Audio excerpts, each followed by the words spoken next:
Hello everyone, ഞാൻ ഇന്നിവിടെ ഒരു കറി പേസ്റ്റാണ് റെസിപ്പി തരുന്നത്. നമുക്ക് ഈ കറി പേസ്റ്റ് ഫ്രിഡ്ജിലുണ്ടെങ്കിൽ ഒത്തിരി സാധനങ്ങൾ വളരെ പെട്ടെന്ന് തന്നെ ഉണ്ടാക്കാം. ഈ ചിക്കൻ അല്ലെങ്കിൽ ദോശ അല്ലെങ്കിൽ സെഷ്വാൻ റൈസ്, പനീർ ടിക്ക ഇതെല്ലാം ഉണ്ടാക്കാം. ഇതിൻ്റെ റെസിപ്പീസ് എല്ലാം ഞാൻ ഈ അടുത്ത വീഡിയോസിലെല്ലാം ആഡ് ചെയ്യുന്നതായിരിക്കും. അതുകൊണ്ട് പ്ലീസ് സബ്സ്ക്രൈബ് മൈ ചാനൽ. ഒരു പാത്രത്തിൽ കുറച്ച് വെള്ളം എടുക്കുക, അതിലേക്കൊരു ടീസ്പൂൺ ഉപ്പിടുക, പിന്നെ അതിലേക്കൊരു 2 ടേബിൾ സ്പൂൺ വിനാഗിരി ഒഴിച്ചു കൊടുക്കുക. ഇതിലേക്കാണ് നമ്മൾ ഡ്രൈ ചില്ലി ആഡ് ചെയ്യുന്ന. ഒരു 20 എണ്ണം വേണം. കാശ്മീരി ചില്ലി ആണെങ്കിലും നല്ല കളർ കിട്ടും, ഇല്ലെങ്കിൽ സാധാരണ ചില്ലി ആണെങ്കിലും മതി. ഇതിനകത്ത് നല്ലപോലെ കുതിരണം, നന്നായിട്ട് തിളയ്ക്കണം. അതിലേക്ക് ഇതുപോലെ ഒരു 2 തക്കാളി അതിൻ്റെ സൈഡൊന്ന് കീറിയിട്ട് ആഡ് ചെയ്യുക.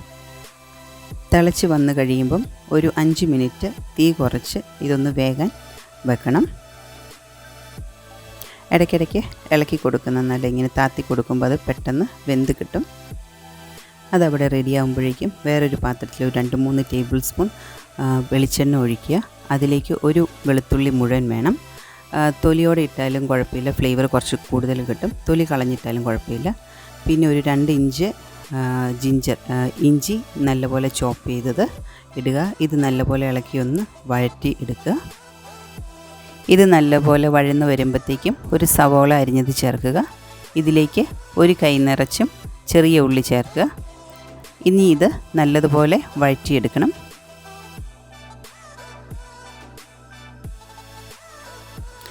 ഇതിൻ്റെ കളറൊക്കെ മാറി നല്ലപോലെ സോട്ടായിട്ടുണ്ട്. ഈ സമയത്ത് നമ്മളവിടെ കുക്ക് ചെയ്യാൻ വെച്ചിരുന്ന ഡ്രൈ ചില്ലിയും തക്കാളിയും വേറൊരു പാത്രത്തിലേക്ക് മാറ്റുക. വെള്ളം ഇനി കളയണം അതിൻ്റെ. ഇനി ഇതിലേക്ക് നമ്മൾ നല്ലതുപോലെ വേവിച്ച് വെച്ചിരിക്കുന്ന ഉണക്കമുളക് ഇടുവാണ്.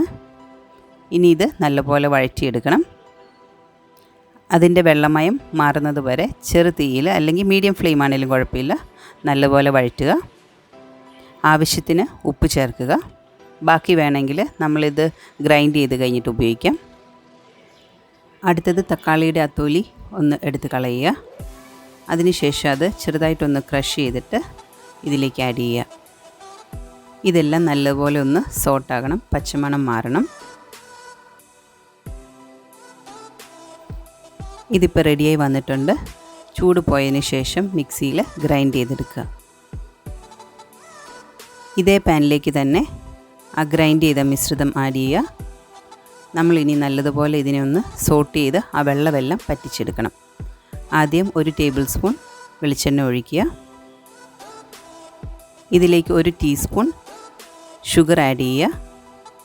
നന്നായിട്ട് ഇളക്കി യോജിപ്പിക്കുക. 1 ടീസ്പൂൺ വിനാഗിരി കൂടി ചേർക്കുക. ഏകദേശം വെള്ളമൊക്കെ പറ്റി വരുന്നുണ്ട്. ഇതിലേക്ക് ഇനി നമ്മൾ 1 ടേബിൾ സ്പൂൺ ടൊമാറ്റോ സോസ് കൂടി ആഡ് ചെയ്യുന്നുണ്ട്. നന്നായിട്ട് ഇളക്കി യോജിപ്പിക്കുക. കുറച്ച് കഴിയുമ്പോൾ ചെറുതായിട്ട് എണ്ണ തെളിഞ്ഞു വരും. ഇതിപ്പോൾ റെഡിയാണ്. ഇത് കേടുകൂടാതെ 2 ആഴ്ച വരെ ഫ്രിഡ്ജിലിരിക്കും. ഒരു 3-4 മാസം ഫ്രീസറിലും വെക്കാം. Thank you so much for watching.